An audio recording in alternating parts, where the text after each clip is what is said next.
Most people think time is like a river that flows swift and sure in one direction. But I have seen the face of time, and I can tell you, they are wrong.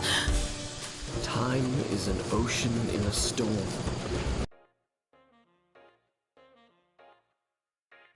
Existe um ditado famoso que diz: o diabo mora nos detalhes. Esse ditado nunca é mais pertinente do que quando você está escrevendo uma história. Seja um mundo novo ou de uma franquia existente, os detalhes de como o mundo se comporta, de como os personagens interagem com a narrativa, é o que dá o sangue da história. Pelo simples fato de que seus personagens serão julgados pelo leitor, levando em consideração o mundo onde esses personagens vivem. Com isso em mente, a maioria dos escritores leva em consideração como que os atos desses personagens afetarão o futuro deste mundo. E eles estão corretos em pensar assim. O diabo aparece quando os escritores esquecem que uma ação no futuro pode trazer uma nova perspectiva a ações do passado, ou ficam focados na história que eles querem contar, e não percebem que outros pontos de vista podem ser tirados da mesma história. E é nessa hora que um detalhe destrói um legado. Um bom exemplo de como se focar demais na história que você quer contar pode ferir a sua narrativa é Mulher Maravilha 2, ou Mulher Maravilha 1984. Nesse filme, Patty Jenkins, que é a diretora do filme, introduziu uma pedra que realiza os desejos de quem encostar nela, a troco de alguma coisa.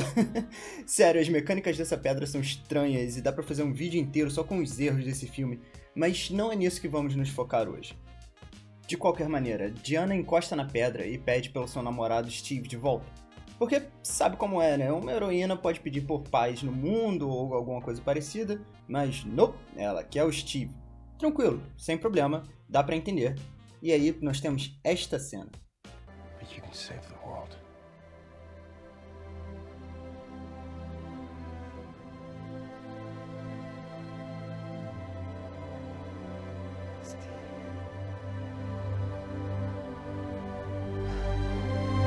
Pegou o problema? Um pequeno detalhe. A pedra não faz um corpo novo para o Steve.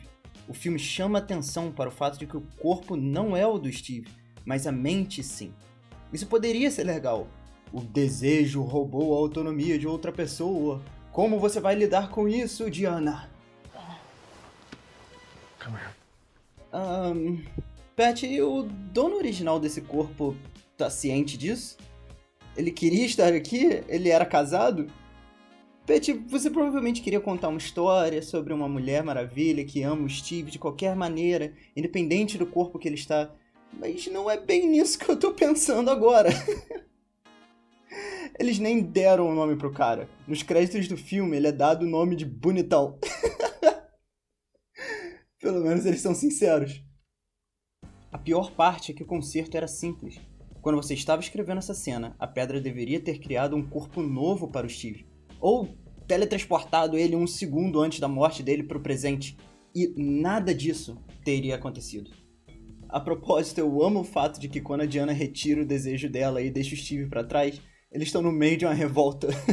Tipo, imagina, o bonitão ganhando o controle sobre o corpo dele de volta, no meio de uma revolta. Entendendo nada, sem saber onde ele tá. Cara, coitado do bonitão. Agora, às vezes esses efeitos colaterais de escrita não são tão fáceis de ver, pelo simples fato que eles não afetam o presente ou o futuro da sua narrativa, e sim o passado, os filmes anteriores da saga. Me machuca dizer isso, mas temos um exemplo perfeito desse tipo de efeito colateral na nova série do Loki. Primeiramente, assiste a série. Ela é legal. Tem o Loki, tem o Owen Wilson. Mano, eu amo o Owen Wilson. Uau! A série começa muito bem. O Loki foge dos Vingadores e depois é preso pela TVA, uma organização que policia o espaço-tempo, e eles explicam pro Loki, através de uma TV convenientemente localizada, que ele alterou a linha do tempo sagrada, e por isso será julgado. Até aqui, tudo bem. Ele vai ser julgado quando ele sair dessa fila e... Que isso, cara? Esse maluco ia ser julgado ainda. Puta que o pariu, isso tá pior do que a polícia dos Estados Unidos. Ei, cadê sua carteira? Pô, mano, eu esqueci, eu não tô com ela aqui. E então chega essa cena, onde o Loki explica pra juíza que se alguém deveria ser preso por avacalhar com a linha do tempo, esse alguém deveria ser os Vingadores. E a juíza responde: What they did was supposed to happen. You escaping was not. Para. Vamos analisar um segundo. Sabe qual é o problema com isso? No desenho da explicação da cena anterior, e pelo que vemos os policiais fazendo, nós sabemos que se alguém desviar da linha do tempo sagrada, a TVA interfere, prende ou mata o cara que desviou e reseta a linha do tempo para o estado original. O que isso quer dizer? Quer dizer que o universo da Marvel, pelo menos até esse ponto, é determinista, ou seja, subordinado a leis inalteráveis, sendo predeterminado pela TVA, e a liberdade dos personagens até agora era apenas uma ilusão. Isso é uma facada nas costas dos filmes anteriores da Marvel, com implicações hilárias, como por exemplo, se a Viúva Negra não tivesse morrido, eles iriam derreter ela e resetar a linha do tempo. Se o Arqueiro tivesse sacrificado no lugar dela, eles teriam derretido ele e resetado a linha do tempo.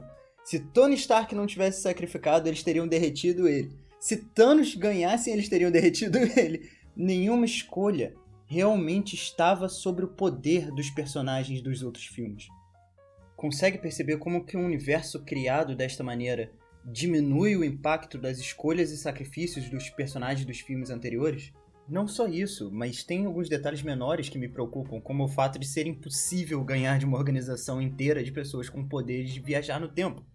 No segundo episódio, eles tentam remediar isso com essa conversa. Let me ask you this. Why don't we just travel back to before the attack, when the variant first arrives? Nexus events destabilize the time flow. This branch is still changing and growing, so you gotta show up in real time. Ok, Wilson, por quanto tempo o tempo fica destruído? O que eu quero dizer é que uma aparição de um Nexus não pode destruir a linha do tempo inteira dessa maneira. Se houve um Nexus nesse ponto e o tempo daqui pra frente está ferrado, por que você não volta para antes do Nexus, espera o variante aparecer, porque você sabe que ele vai aparecer, e aí você prende ele? Entende? Alguns problemas com viagem no tempo são extremamente difíceis de impedir. Mas é claro que tudo isso que eu estou apontando pode ser corrigido nos próximos episódios. Afinal de contas, só saíram 2. Mas viagem no tempo é extremamente difícil de ser feito de uma maneira correta. O que eu estou vendo com essa série é um trem, correndo pelos trilhos da sua narrativa, e logo à frente tem uma bifurcação. De um lado, o trem segue em frente com a sua história completamente corrigida. Do outro lado, tem outro trem cheio de perguntas e problemas, o qual vai colidir com ele. Eu não quero que esse trem bata. Eu gosto desse trem. Tem o Tom Wilson dentro dele e o Owen Wilson. Mas é claro, não sou eu, com 5 inscritos, que vai impedir que esse acidente aconteça. Então, a gente senta aqui, espera pelo melhor. Mas, se serve de consolo, eu nunca vi um acidente de trem ao vivo.